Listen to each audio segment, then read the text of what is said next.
ക്രിസ്മസിനോടനുബന്ധിച്ച് നിരവധി സിനിമകളാണ് OTT റിലീസിന് ഒരുങ്ങിയതും OTTയിൽ എത്തിയിരിക്കുന്നതും. ഈ ആഴ്ച പുറത്തു വന്നിട്ടുള്ള ഏറ്റവും പുതിയ സിനിമകളും അതോടൊപ്പം തന്നെ OTT റിലീസിനായി കാത്തിരിക്കുന്ന സിനിമകളുടെയും അപ്ഡേറ്റുകളാണ് ഇന്നത്തെ വീഡിയോയിലൂടെ നിങ്ങളുമായി പങ്കുവയ്ക്കുന്നത്. വീഡിയോയിലേക്ക് കടക്കും മുൻപേ ഇതുപോലുള്ള ഏറ്റവും പുതിയ ഫിലിം OTT എന്റർടൈൻമെന്റ് ന്യൂസുകൾക്കായി ചാനൽ ഇപ്പോൾ തന്നെ മറക്കാതെ സബ്സ്ക്രൈബ് ചെയ്തു വെച്ചേക്കുക.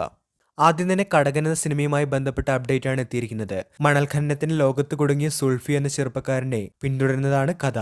മണൽ മാഫിയുമായി ബന്ധപ്പെട്ട് ഉണ്ടാകുന്ന സംഘർഷങ്ങളും ആധികാരിക നിമിഷങ്ങളും ധാർമ്മിക പ്രതിസന്ധികളും ഉയർത്തിക്കാട്ടുന്ന സിനിമയാണ് കടകൻ. മലയാള ചിത്രം ഡിസംബർ 20 സൺ നെക്സ്റ്റിലാണ് സ്ട്രീമിംഗ് ആരംഭിച്ചിരിക്കുന്നത്. മീര ജാസ്മിൻ നായികയായി എത്തിയ പാലും പഴവും OTTയിൽ റിലീസായിട്ടുണ്ട്. ഒരു എഞ്ചിനീയറിംഗ് പഠനം അവസാനിപ്പിച്ചയാളും അയാളേക്കാൾ 10 വയസ്സ് കൂടുതലുള്ള ഒരു സ്ത്രീയും തമ്മിലുള്ള അസ്വാഭാവിക ബന്ധം പാലും പഴവും പരിവേഷണം ചെയ്യുന്നുണ്ട്. വ്യക്തിപരവും തൊഴിൽപരവുമായി ഉണ്ടാകുന്ന ചൂഷണങ്ങളെ വ്യക്തമായി തന്നെ ഈ സിനിമ നിരീക്ഷിച്ചിട്ടുണ്ട്. OTT പ്ലാറ്റ്ഫോമായ സൈന പ്ലേയിലാണ് ഡിസംബർ 20 ഈ സിനിമ റിലീസായിരിക്കുന്നത്.